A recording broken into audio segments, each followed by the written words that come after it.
6-year-old Malachi Rivers sat in a small neighborhood bookstore cafe, swinging his legs under a chair that was far too big for him.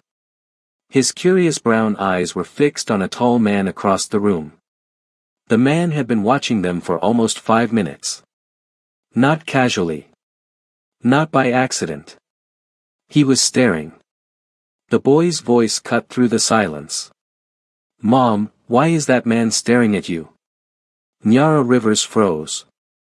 For 7 years, she had built a quiet life to make sure this moment would never happen. But now it had. Because the man staring at her was not just any stranger. He was Sung Jae Kang. One of the most feared Korean crime bosses operating between Seoul, Los Angeles, and New York. And he was staring at a boy who had his eyes. In one moment, a normal life turns dangerous. Trust is tested, and a father meets the son he never knew he had. Secrets start to come out. Loyalties begin to break. And one decision could mean life, or death. Before the story continues, take 1 second to subscribe. Every story on this channel takes hours to write and create, and many people watch without ever supporting the channel. If you enjoy stories like this, please subscribe. It really helps the channel keep going. Now, let's continue the story. The boy's voice cut through the cafe like a blade through silk. "Mom, why is that man staring at you?" 8 words. His voice was clear. Honest. Innocent. And devastating. Loud enough for the elderly couple 3 tables over to look up from their crossword puzzle. Nyara Rivers did not move. She stopped breathing for a second. Her fingers, wrapped around a warm paper cup, went completely still, and the coffee inside it trembled before she did. Every nerve in her body had just fired at once. Because she already knew. Before she turned. Before she looked. Before her eyes confirmed what her bones had already screamed at her, she knew exactly who was standing near the entrance of this small Westchester County bookstore cafe on a quiet Tuesday afternoon in October. She turned anyway. And there he was. Sung Jae Kang. Standing near the door. Still. Silent. Dressed in a dark charcoal coat that fell to his knees, his hands relaxed at his sides, the posture of a man who had never once in his life felt the need to rush. The soft jazz humming through the cafe's speakers suddenly felt obscene against the weight of his presence. He wasn't scanning the room. He wasn't looking at the menu board above the counter. He wasn't checking his phone. He was looking directly at her. Not casually. Not accidentally. Not the way strangers sometimes glance at each other across a quiet room. He was staring. The barista behind the counter, a college-aged girl with a streak of blue in her hair, had stopped foaming milk. She hadn't noticed she'd stopped. She was just standing there, holding the wand in midair, watching the man near the door the way people watch something they can't quite name. The elderly man with the crossword had set his pen down. A woman in a yellow cardigan near the window had gone very quiet mid-sentence. Nobody in the cafe knew why the room felt different. They only knew it did. Nyara knew exactly why.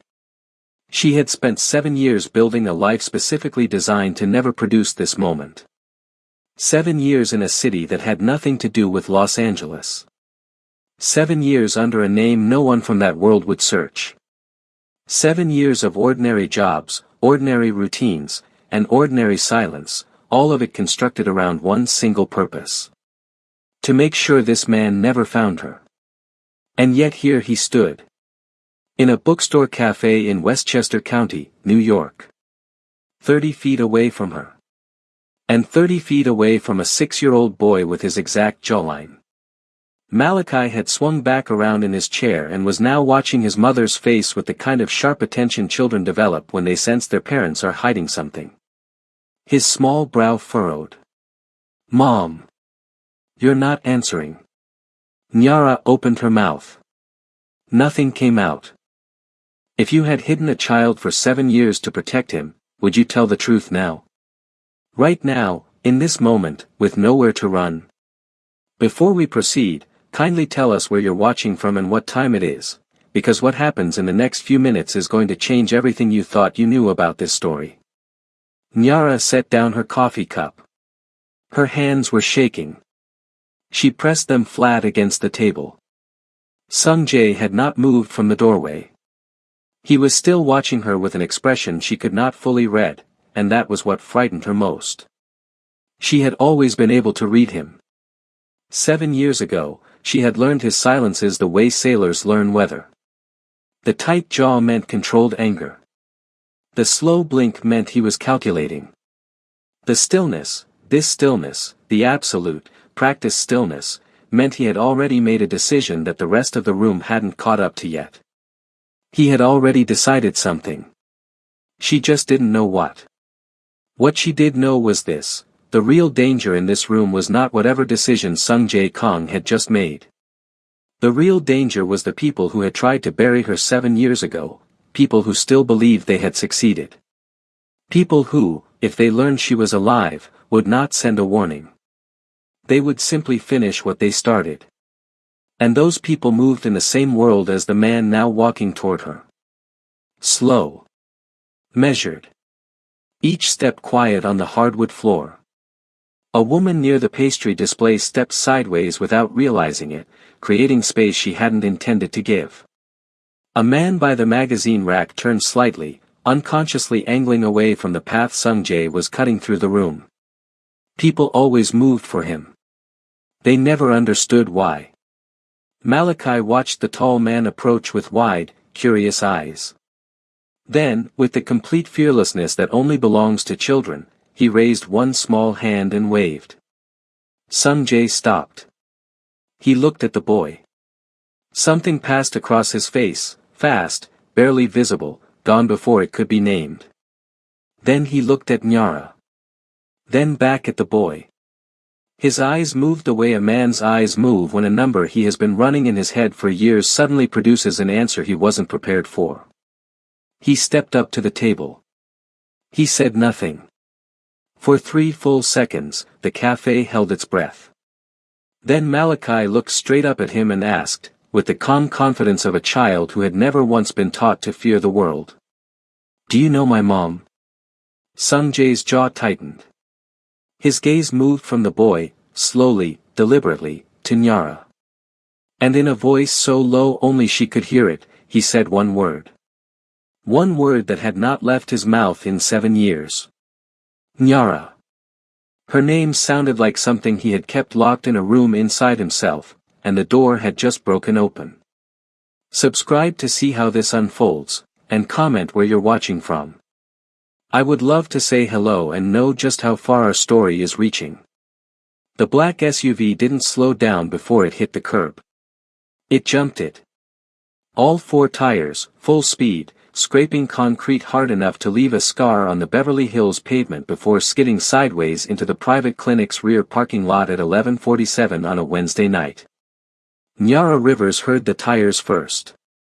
She was 3 hours into a double shift, charting medication logs at the back desk, her 3rd cup of coffee going cold beside her elbow. The clinic was empty. It was always empty at this hour. That was the point of a private after-hours facility tucked 2 blocks off Wilshire Boulevard. Discretion was the product. Silence was the service. The back door blew open before she could stand. 4 men came through it, big, moving fast, moving together the way men move when they have done this before. They were carrying a 5th. "He's been shot," the one in front said. Not a question. Not a plea.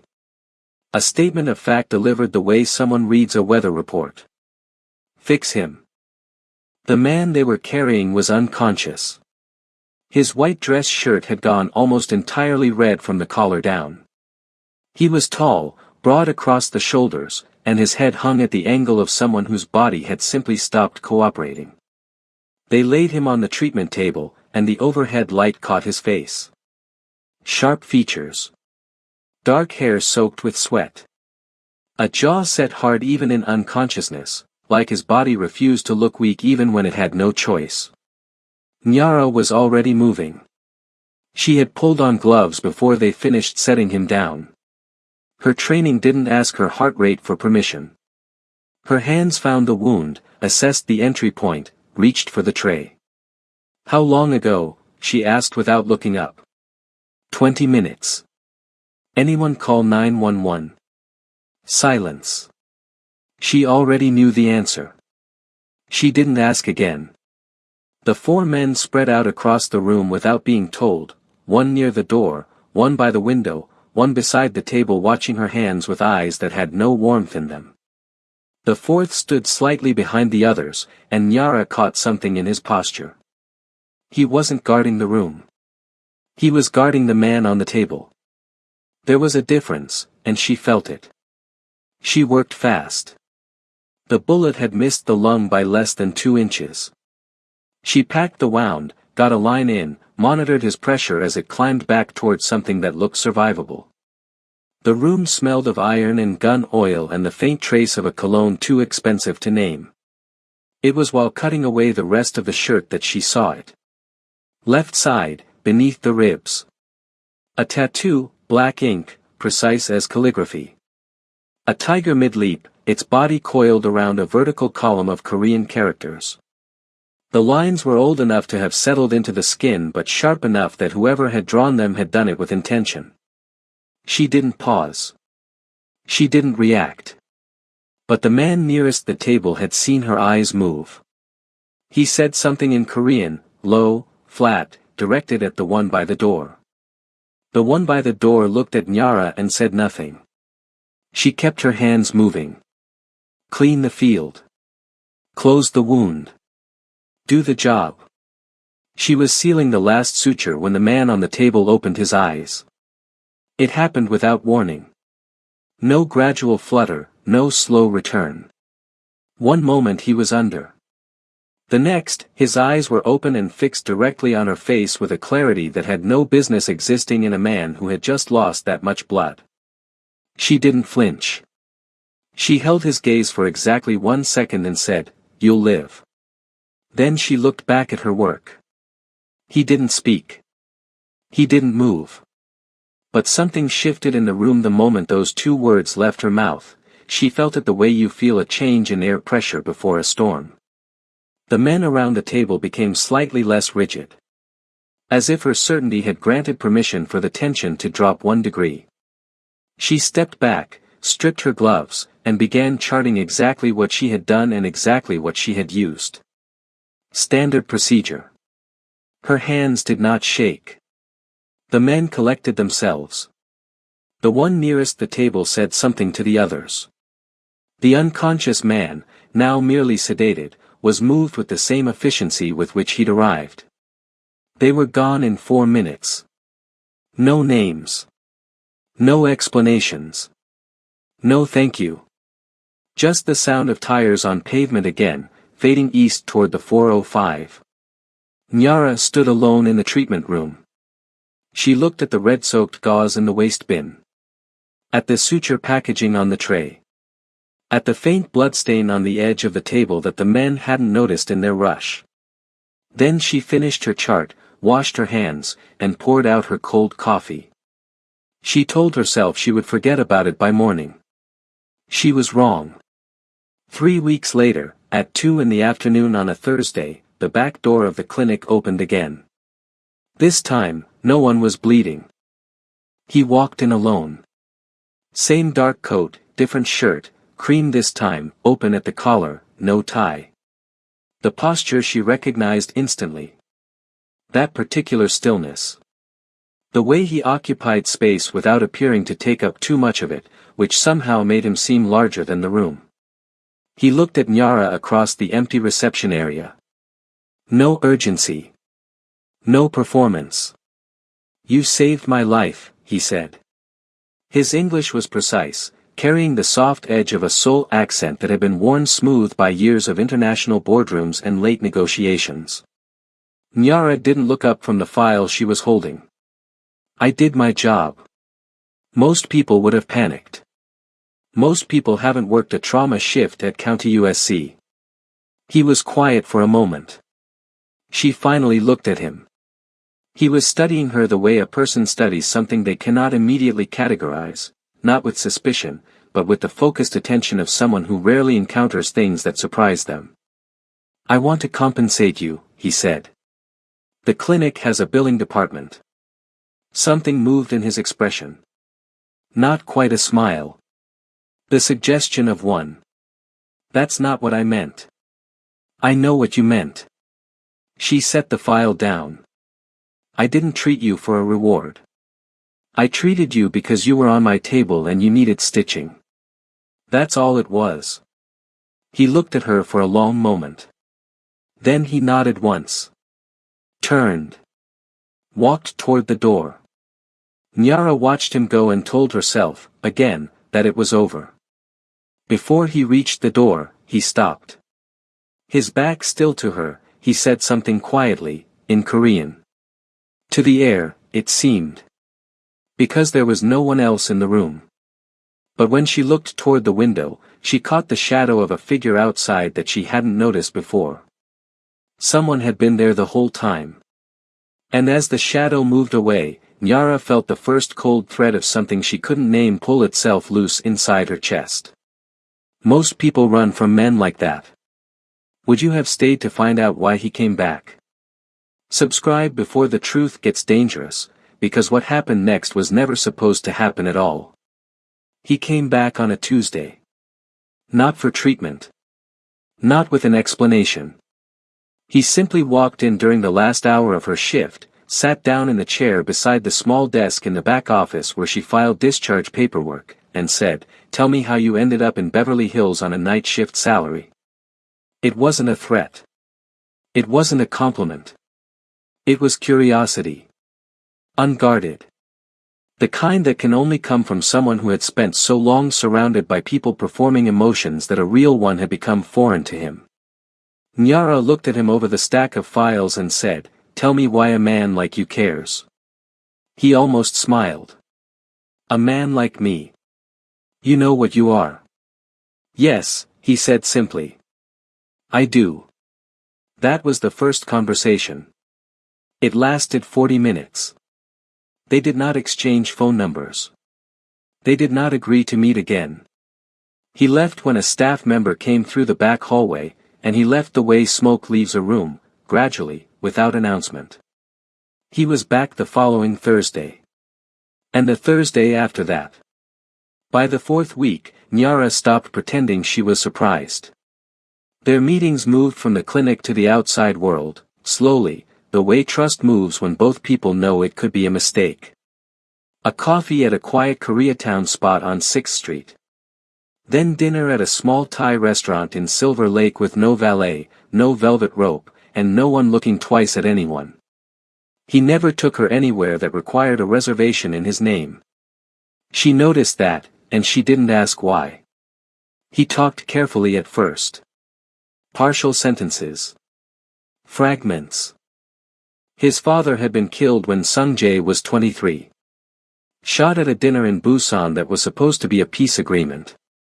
He said it without flinching, the way people describe weather events, something that happened to the landscape of his life, not a wound he was still carrying. But his right hand tightened around his glass when he said it, and Nyara saw that. She did not point it out. The Kong family, he told her, not with pride, not with apology, controlled container shipping through 3 Pacific ports. Long Beach. Oakland. Incheon. The kind of volume that moved quietly because it moved alongside legitimate cargo. Alongside luxury real estate in Koreatown, Hancock Park, and a cluster of newly developed mixed-use buildings near downtown Los Angeles that bore the name of a shell corporation she would never find if she searched for it. His world ran on infrastructure. On the parts of commerce that nobody photographed for magazine covers. "Does it bother you?" she asked once. "What you run?" He was quiet for a moment. "Does it bother you that hospitals let people die over insurance?" She didn't answer. Neither did he. That was how they talked, around the sharp edges of things, circling the truth without quite touching it. And slowly, Nyara stopped looking at the door when they sat together. Stopped calculating exit routes. Stopped waiting for the version of him that matched the rumors. He was not soft. She never confused him for that. But there was something beneath the control, a stillness that was not cold. Something that watched the world with the patience of someone who had seen too much too early and had decided, somewhere along the way, to feel things fully only in private. He was gentle with her in ways so quiet she almost missed them. He noticed when she was tired before she said it. He never pushed a conversation past where she wanted to take it. Once, when a car backfired on the street outside the restaurant and her whole body seized up, he said nothing. He just waited. And when she steadied, he continued talking about something else entirely, as if her fear had been a private moment he had no right to enter. She had not expected that. She had not expected any of it. The night she told him about the pregnancy, she had planned to do it at the restaurant. Neutral ground. Public enough that emotion couldn't fill up all the air in the room. Instead she found herself saying it on the sand outside Malibu, just north of Point Dumais, where the Pacific Coast Highway noise faded and the ocean was loud enough to fill the silence between words. "I'm pregnant," she said. The wind came off the water. The waves broke white in the dark. Sung Jae stood very still. She watched him the way you watch a structure that might hold or might not. Then something happened to his face that she had never seen before. Not relief. Not calculation. Not the controlled readjustment of a man deciding what position to take. It was something open. Unguarded. Real. He looked out at the water for a long moment.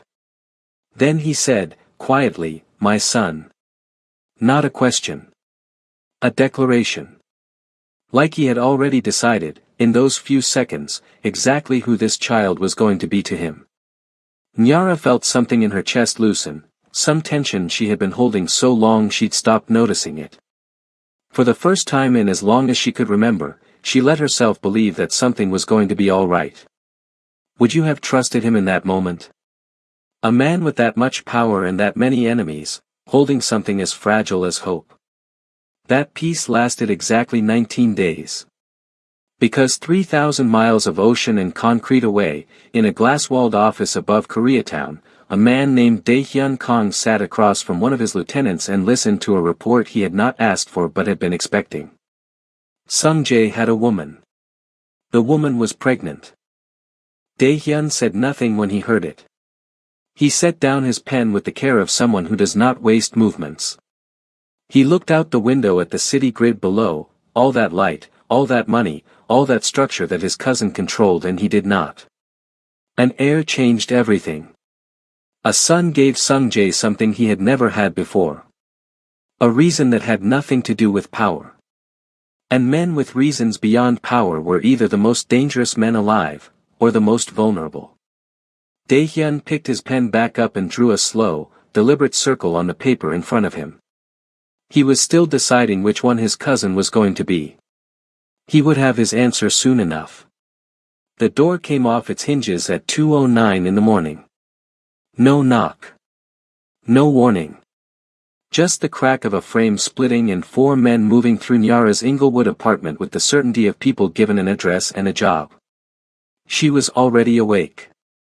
She didn't know why, instinct, maybe, or the way a building goes completely silent right before something breaks it, but she was sitting up when the living room wall shuddered, and on her feet before the bedroom door had time to move.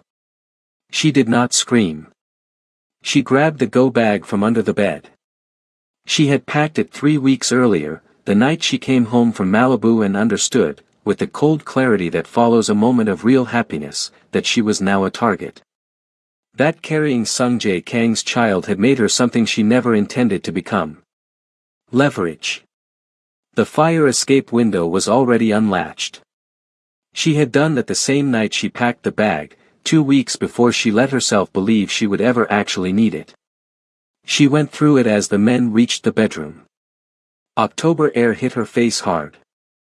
For flights of iron grating, bare feet finding each step by memory, the noise of Crenshaw Boulevard rising indifferent from below. The alley smelled of motor oil and wet concrete, and the only sound that acknowledged she was there was a dog barking 3 blocks over.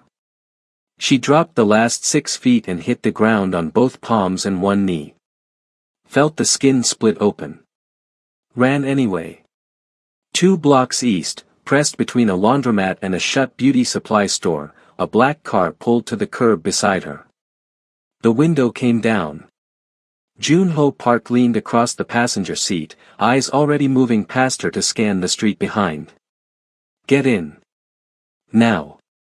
She knew Junho. Sung Jae's shadow, a man who said little and saw everything. She had never fully decided whether to trust him. That decision was gone now. She got in. He drove south. She pressed her bleeding palms flat against her jeans and watched the mirror and said nothing until the 105 overpass swallowed the Inglewood lights behind them and the city began to thin. Was that Sung Jae? His jaw tightened. No. Then who? He didn't answer until he pulled onto a dead-end road near San Pedro, dark water on their right, engine cut. He turned to face her. Dae-hyun, he said. She had heard that name once, spoken the way Sung Jae spoke things he had already decided to handle later. A cousin. Quiet. Patient. Watching. Why? She asked, though her body had already answered. Because you're carrying an heir. Junho held her gaze steadily. An heir threatens anyone waiting for position. Dae-hyun can't move against Sung Jae directly. Not yet. So he takes away the thing that made Sung Jae human. Does Sung Jae know I got out? Junho was quiet 1 second too long. Tell me. He was told you didn't make it. Dae-hyun's people reached the report first. No survivor. He paused. It broke something in him. That's exactly what Dae-hyun needed, a man drowning in grief stops thinking clearly. He makes errors. Nyara's hand moved to her stomach before she decided to move it. If he finds out I'm alive. 48 hours. He has eyes at every level of the organization. And the baby? If they know the child exists, they'll use it. Both of you. Not fast, patiently. The way Dae-hyun does everything. He looked at her. The only way that child is safe is if this world never learns he was born. What would you choose, if that was your only option? Love, or your child's life? Stay subscribed. Because this truth changes everything that comes after it. Nyara opened her eyes. She looked at the bag in her lap. Her torn hands. The city glow on the horizon that had been her home 3 hours ago. Where do I go? Far, Junho said. Different. New name, new city. Nothing tied to Los Angeles. And Sung Jae. Let him believe it. The silence that followed was the heaviest thing she had ever held. She nodded once. The smallest motion. It cost her everything attached to it. Junho drove her to a motel off the I-10 near Pomona. He gave her an envelope, cash, a prepaid phone, a handwritten address in Phoenix for a woman who helped people start over without a paper trail. No explanation. She asked for none. At the door he stopped. He loved you, Junho said. Not kindness. Just a fact he needed to set down before he walked away. I want you to know that. She stepped inside. Closed the door.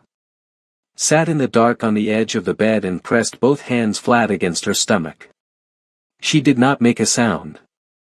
Because somewhere across Los Angeles, the man who had said my son on a beach in Malibu was being told she was gone. And she was going to let him believe it. For as long as it took to keep their son alive. 7 years is not a number. It is a practice. Every morning. Every locked door. Every quiet, ordinary choice made to stay invisible inside a life that looked like nothing worth watching. Nyara arrived in Westchester County on a gray February morning, a duffel bag, $4,000 cash, and a last name she pulled off a map. Rivers. She liked that it moved. That it didn't look back. She found an apartment on a side street off Central Avenue in White Plains. The kind of building where the hallway carpet had once been burgundy. Where the radiator knocked at 3 in the morning. Where neighbors kept to themselves because they had their own reasons to. She took a job doing intake at a walk-in clinic on Mamaroneck Avenue. Steady hours. Unremarkable work. Nobody looked twice at a woman who came in early and left without lingering. Malachi arrived in September. Alone. A nurse named Petra held her hand through the final hour without asking why no one else was there. She named him Malachi because it meant messenger. Because even in that motel room in Pomona, stripped of everything, she believed his life was going to say something that mattered. She didn't know what yet. She raised him on library books and Saturday cartoons and the quiet discipline of a woman who understood that safety was not a feeling, it was a decision made over and over. She checked the locks twice every night. Memorized the regular faces on her block. Noticed any car parked more than 2 days without moving. She kept the blinds angled so she could see out but no one could easily see in. She chose the bookstore cafe on Court Street because it had 2 exits, clean sightlines, and an owner who knew her name. Careful. Permanently, quietly, exhaustingly careful. And Malachi grew. Sharp. Curious. Fearless the way children are when they have never been given a reason to be afraid.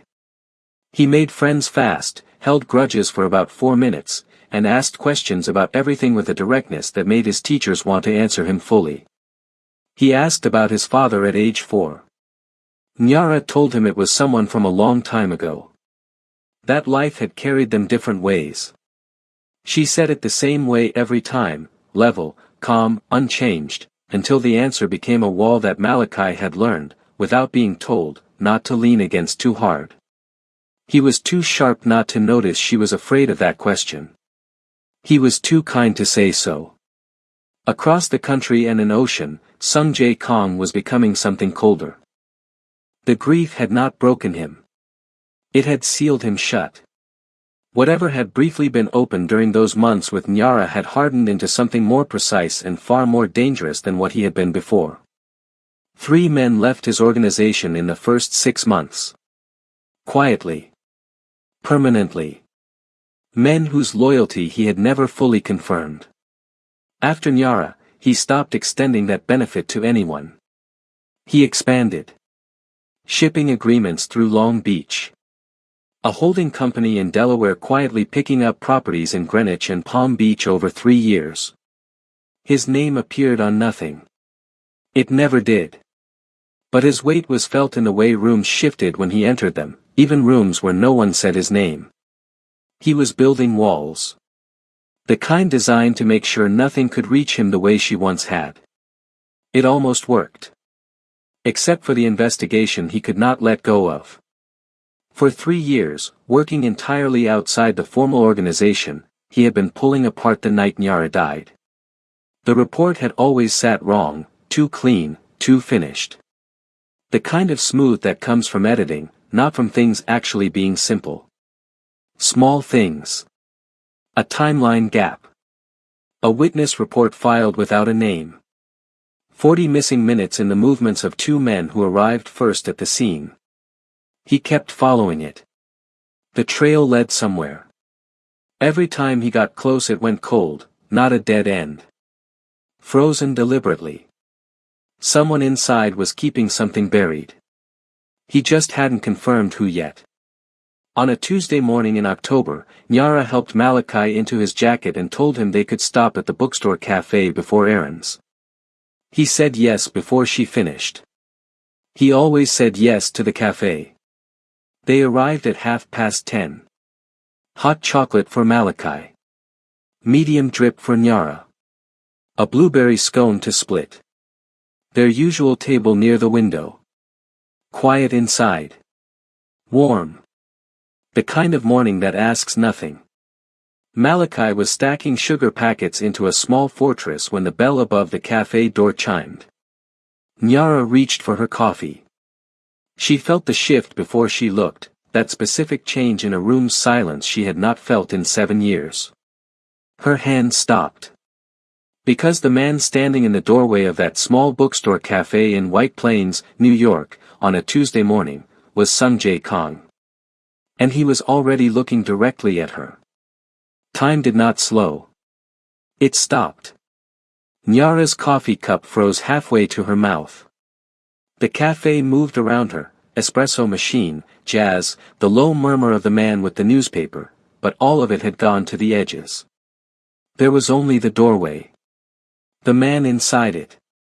7 years had changed him the way cold changes iron. Leaner in the face. Harder at the jaw. Charcoal coat, open collar, that particular stillness she recognized the way you recognize a sound you spent years trying to stop hearing. His eyes found her without searching. Like she had been the first thing the room offered him. Malachi looked up from his sugar packet fortress. Mom. He's still staring. Nyara set her cup down. Sung Jae crossed the room. Controlled. Measured. People stepped aside without realizing it. The barista stopped mid-sentence. He reached the table. Stopped. He looked at Nyara for 3 full seconds. Then he looked at Malachi. Something moved through him, deep, structural, silent. The way a fracture moves through ice before the sound arrives. His eyes tracked the boy's face with the focused attention of someone reading something they already understand. The jawline. The direct gaze. The slight forward tilt of the head that Nyara had watched Sung Jae himself use 100 times. Malachi looked back without flinching. Hi, the boy said. Sung Jae lowered himself to one knee on the hardwood floor, eye level with the child. What's your name? Malachi. What's yours? Sung Jae. The boy tried it silently. That sounds serious. Sung Jae looked up at Nyara. Whatever had briefly opened in his face closed again, replaced by something that was not anger but lived directly in front of it. Is he mine? Nyara looked at the man kneeling before her son. At the 7 years of grief and investigation and unanswered questions behind his eyes. At the precise way he was holding himself together. She had rehearsed this. Dozens of times. The right words, the right framing, the reasonable explanation for impossible choices. Every version of it left her now. Yes. It landed like something dropped from a great height. Sung Jae went still. Malachi, entirely unbothered, reached forward and tapped Sung Jae's arm. Do you want some scone? My mom says I have to share. Sung Jae looked at the boy's hand on his arm for a long moment. Thank you, he said quietly. What would you do, if 7 years had been taken from you by someone wearing the face of family? Sung Jae stood. Hands at his sides. Looking at Nyara with the controlled calm of a man who knows that reacting too early is the most dangerous mistake you can make. You were alive. The whole time. Yes. His jaw tightened. Someone lied to me. Someone inside my house. He held her gaze. Who helped you disappear? She understood the full shape of the question. The name she was holding would not just answer something. It would start something that could not be contained. She looked at Malachi, rebuilding his fortress, humming quietly, completely at peace. She looked back. Sung Jae was already reading her face the way a man reads a face when he doesn't need the answer, only the confirmation. He already knew. 3 years of following a frozen trail. The gaps in the report. The missing 40 minutes. He had not come to White Plains by accident. She had been the last piece. Not the discovery. Quietly, Dae-hyun. Not a question. Her silence confirmed it. He straightened. Adjusted his coat with the unhurried motion of a man closing a long case. He looked at Malachi one last time. The boy looked up and waved, easy, fearless, entirely at home. He stays safe. Low. Absolute. That is not negotiable. He placed a card face down beside her cup. A phone number, handwritten. Nothing else. The bell above the door chimed once as he stepped back into October. Nyara sat still. Malachi held out the card. Mom. Is he coming back? She took it. 7 years of double-locked doors and careful mornings and a secret she believed would hold. And now a handwritten number. Somewhere in Seoul, Daehyun Kong sat in a meeting, still building, still moving, still operating on the assumption that the lie he planted 7 years ago was holding. Still believing the seat he had been quietly moving toward was his. He had no idea. Sung Jae Kong had spent 7 years fighting for power. He was about to become something the empire had never faced. A father who had been lied to. The Kong Empire had been still for 7 years. It was waking up now. Not for a throne. For a boy who shared scones with strangers and had never once been taught to be afraid. If this story moved you, subscribe now and turn on your notifications. You will not want to miss what comes next. Share it with someone who needs to feel something real today. Drop your thoughts in the comments. Did Nyara make the right call? Should she have trusted him sooner? This community runs on real voices. Let yours be heard.